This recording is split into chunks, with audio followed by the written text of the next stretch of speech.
चलो नमस्कार दोस्तों, मैं फिर आ गया हूँ आपका ये सरीसृप वर्ग लेकर। तो अपन शुरू करते हैं। ये जो हमारा प्राणी विज्ञान सीरीज चल रहा है उसमें संघ कार्डेटा में भी 5 वर्ग है, तो आज हम उसमें 4 वर्ग देख लेंगे। तो देखते हैं सरीसृप संघ, देखते हैं सरीसृप वर्ग।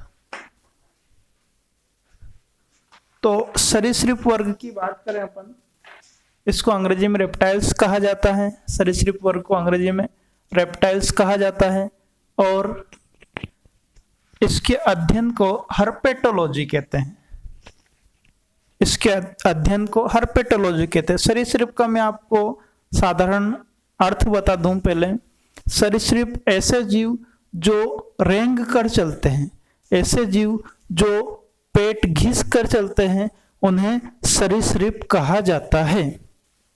तो सरीसृपों के अध्ययन को क्या कहा जाता है? हर्पेटोलॉजी। कैसे याद रखेंगे इसको? ऐसे याद रखेंगे कि ये पेट घिस कर चलते हैं, इसलिए हर्पेटोलॉजी। अब आगे बात करें प्रमुख लक्षण की, तो ये असमतापी होते हैं। पहली बात, प्रमुख लक्षण में ये असमतापी होते हैं। असमतापी का मतलब वही कि जिनके शरीर का तापमान वातावरण के तापमान से बदल जाए, वो असमतापी जंतु। तो ये असमतापी होते हैं। इनमें हृदय इनमें दो जोड़ी पाद होते हैं। पाद का मतलब होता है पैर। इनमें जो पैर होते हैं वो 2 जोड़ी होते हैं, लेकिन फिर भी ये पेट घिस कर चलते हैं, पैर इनके छोटे होते हैं। इनका हृदय सामान्यतः त्रिकक्षी होता है, मतलब हृदय इस प्रकार से 3 कक्षी होता है। 3 कक्ष होते हैं, ये 3 कक्ष होते हैं इनके शरीर में। इस प्रकार से देखें इसको, तो 2 आलिन होता है और 1 निलय होता है। लेकिन मगरमच्छ का जो शरीर होता है, मगरमच्छ का जो हृदय होता है, वो हृदय 4 कक्षी होता है। देखिए इस लाइन को एक बार फिर से पढ़ते हैं। इनका हृदय सामान्यतः त्रिकक्षी होता है, लेकिन मगरमच्छ का हृदय 4 कक्षी होता है। मगरमच्छ का 4 कक्षी हृदय होता है। मगरमच्छ ही इसमें एक अपवाद है जिसका हृदय 4 कक्षी होता है। उदाहरण में हम देखेंगे तो अजगर एक ऐसा सांप है जिसमें जहर नहीं पाया जाता है। ये विषहीन सांप है अजगर। और अगला उदाहरण में कछुआ, घरेलू छिपकली, मगरमच्छ, डेक्रो का मतलब होता है उड़ने वाली छिपकली। इसको फ्लाइंग लिजार्ड भी कहा जाता है। अब यहाँ पर कुछ एक 1 लाइन फैक्ट है कि घोंसला बनाने वाला एकमात्र सर्प कौन सा है? सर्प मतलब सांप, स्नैक। तो घोंसला बनाने वाला सर्प है नागराज। नागराज मतलब किंग कोबरा। नागराज मतलब किंग कोबरा। नागों का राज, किंग कोबरा। अंग्रेजी में किंग मतलब राजा होता है और कोबरा मतलब सांप होता है। तो ऐसा सांप जो नागों का राजा हो उसे नागराज कहते हैं। आगे देखें तो विश्व की एकमात्र जहरीली छिपकली, उसका नाम है हिलोडर्मा।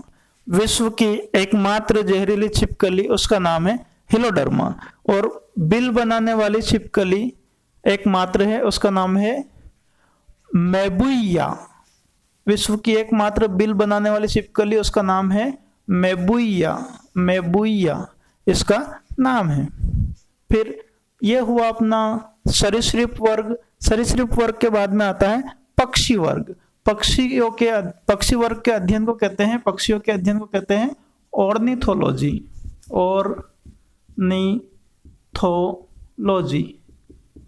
ये इसके अध्ययन को कहते हैं ऑर्निथोलॉजी। ऑर्निथोलॉजी को ऐसे याद रख सकते हैं कि उड़ने वाला, ऑर्निथो मतलब उड़ने वाला। ऑर्निथोलॉजी इसके अध्ययन को कहते हैं।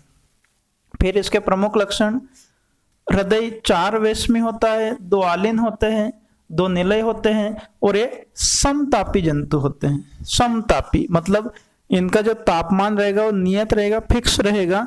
वातावरण के तापमान के हिसाब से इनका तापमान, इनके शरीर का तापमान नहीं बदलेगा। फिर अगली इनकी विशेषता, इनका जो श्वसन अंग होता है वो फेफड़ा होता है, यानी ये जो सांस लेते हैं वो फेफड़े से लेते हैं। और इनकी सबसे महत्वपूर्ण विशेषता, इनमें मूत्राशय अनुपस्थित होता है, मतलब इनमें मूत्राशय नहीं पाया जाता है। इनके अग्रपाद जो होते हैं वो उड़ने के लिए पंखों में रूपांतरित हो जाते हैं, मतलब इनके जो पाद मतलब पैर होते हैं, अग्रपाद पंखों में रूपांतरित हो जाते हैं, पिछले पाद चलने के लिए आते हैं। जैसे मानव में भी 2 जोड़ी पाद होते हैं, जो पिछले पाद होते हैं, पांव होते हैं, वो चलने के लिए काम आते हैं, और अग्रपाद जो होते हैं वस्तुओं को पकड़ने के लिए, जिसको हम हाथ कहते हैं। तो ऐसे पक्षियों के जो अग्रपाद होते हैं वो पंखों में रूपांतरित हो जाते हैं और वो उड़ने के लिए काम आते हैं। इनका जो शरीर रहता है वो 3 भागों में बटा होता है, सिर, गर्दन और धड़, 3 भागों में बटा होता है। उदाहरण देखेंगे, ऑस्ट्रिच या शुतुरमुर्ग, कबूतर, मोर, तोता, kiwi, humming bird. Humming bird का हिंदी नाम देखें, बहुत कम देखने को मिलता है, गुंजन पक्षी। गुंजन